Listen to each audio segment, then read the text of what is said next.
friends, welcome to the next class of Learn English with Rosie Vittal.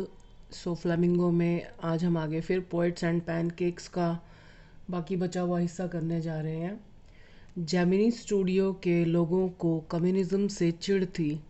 The people at, मैंने Gemini studio पूरा नहीं लिखा, GS लिख दिया। The people at Gemini studio were averse to, averse के बाद हमेशा टू प्रपोजिशन आती है। मतलब जब हम किसी चीज़ के प्रति एवर्स होते हैं तो यानी हम उससे चिढ़ते हैं, हम उसको नापसंद करते हैं। सो वर एवर्स, इसमें एवर्स से इज़ा ईज़ामारी आएगा। एवर्स टू कम्युनिज्म, वे सोचते थे कि एक कम्युनिस्ट गॉडलेस मैन होता है, यानी जो भगवान को नहीं मानता या जिसे भगवान का डर नहीं, जिसे परिवार दे थॉट, वे सोचते थे that a communist was a godless man, जिसे परिवार समाज से कोई प्यार नहीं होता था। तो godless man devoid of means खाली, विहीन, डिवॉइड ऑफ लव यानी जो प्यार से खाली है, for his family as well as the society, मतलब परिवार के लिए और साथ ही साथ समाज के लिए भी उसके मन में कोई प्यार नहीं होता था। उससे निर्दोष लोगों को मारने और हिंसा फैलाने में कोई संकोच नहीं होता था। एंड डिड नॉट हेजिटेट, दोबारा ही लिखने की ज़रूरत नहीं क्योंकि उसी की बात हो रही है। And did not hesitate to kill innocent people and spread violence, मतलब उसको हेजिटेशन नहीं होती थी एक तो इनोसेंट लोगों को मारने में और हिंसा फैलाने में। तो दोनों की हिंदी सेम है, मारने और फैलाने। तो जो फॉर्म मारने की है वही फैलाने की भी होगी, लेकिन एंड के फ़ौरन बाद अगर हमारा पहला वाला वर्ब इन्फिनिटिव है और सेकंड वाले का भी एंड वैसे ही हो रहा है हिंदी में, तो सेकंड वाले के साथ टू रिपीट नहीं करते। सो एंड स्प्रेड वायलेंस, यह उस समय साउथ इंडिया में ज़्यादातर लोगों की राय थी। This was the opinion of most of the people in south India, कि कम्युनिस्ट लोग ऐसे ही होते हैं।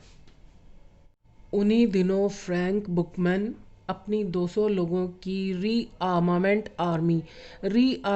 Army actually moral re armament army, यहाँ पर मॉरल मैं लिखना भूल गई। मॉरल री आर्मामेंट आर्मी का मतलब होता है कि जैसे मॉरलिटी का प्रचार करना लोगों में, मतलब मॉरल वैल्यूज़ या स्पिरिचुअलिटी का प्रचार करना। तो मॉरल री आर्मामेंट आर्मी के साथ वहाँ आए।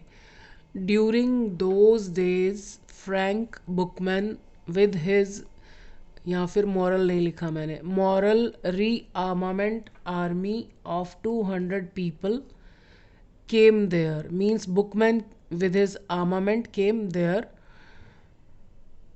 वे भी कम्युनिज्म के खिलाफ थे। They were also against communism. Gemini studio में इनको, यानी वो जो आर्मी थी, उनको वार्मली अटेंड किया गया। दे वर वार्मली अटेंडेड एट GS, यानी जेमिनी स्टूडियो। उनका समय इस आर्मी के साथ अच्छा बीता क्योंकि उन दिनों वे सब काफ़ी हद तक खाली थे, मतलब कुछ काम नहीं था उनके पास। So they had a good time with this army because most of them, यानी जेमिनी स्टूडियो के लोग, most of them were relatively free, यानी काफ़ी हद तक free those days. MRA moral re armament army ने जेमिनी स्टूडियो में 2 नाटक, जोथम वैली और द फॉरगॉटन फैक्टर, ये 2 नाटक कई बार परफॉर्म किए।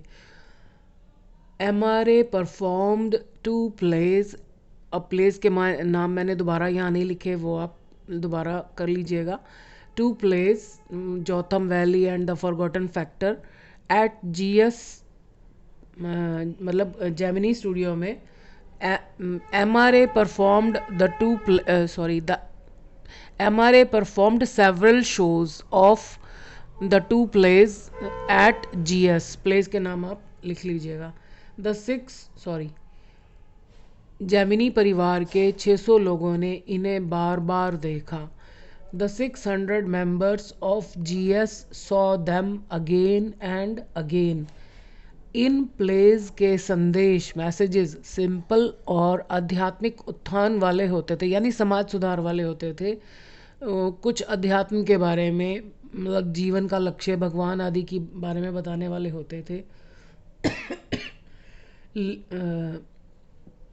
The messages of these plays were very simple and plain homilies.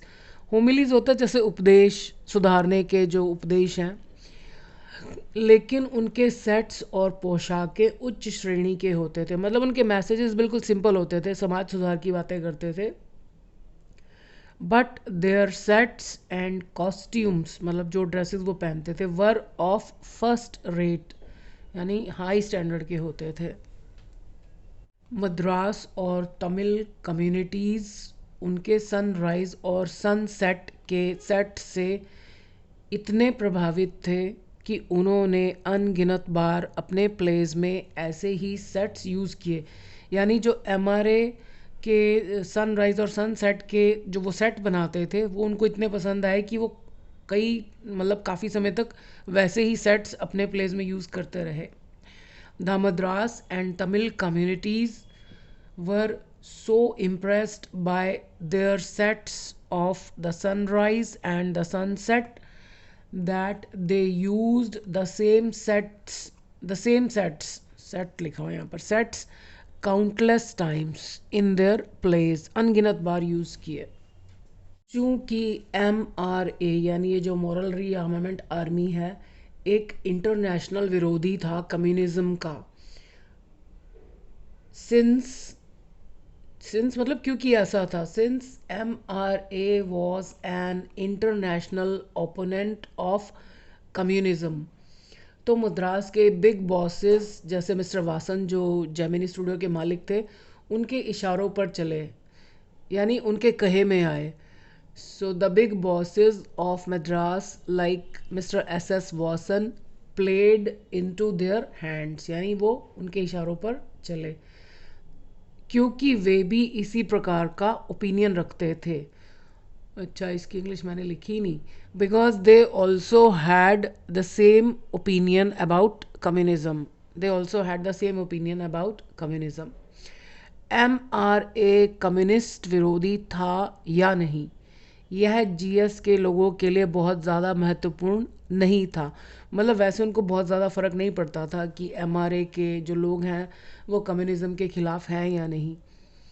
Weather MRA was in favour और against communism was not very much important for the people at GS। उन्हें यह अच्छा लगा कि उन्होंने अलग अलग नेशनैलिटीज़, मतलब अलग अलग देशों के 200 लोगों के साथ अच्छा समय बिताया। दे जस्ट लाइक, यानी वो स्टूडियो के लोगों को बस ये बात अच्छी लगी दैट, क्योंकि काम उनके पास कुछ था नहीं, खाली थे, that they had a good time with 200 people from different nationalities.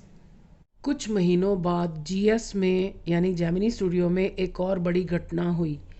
After a couple of months another big event took place at GS।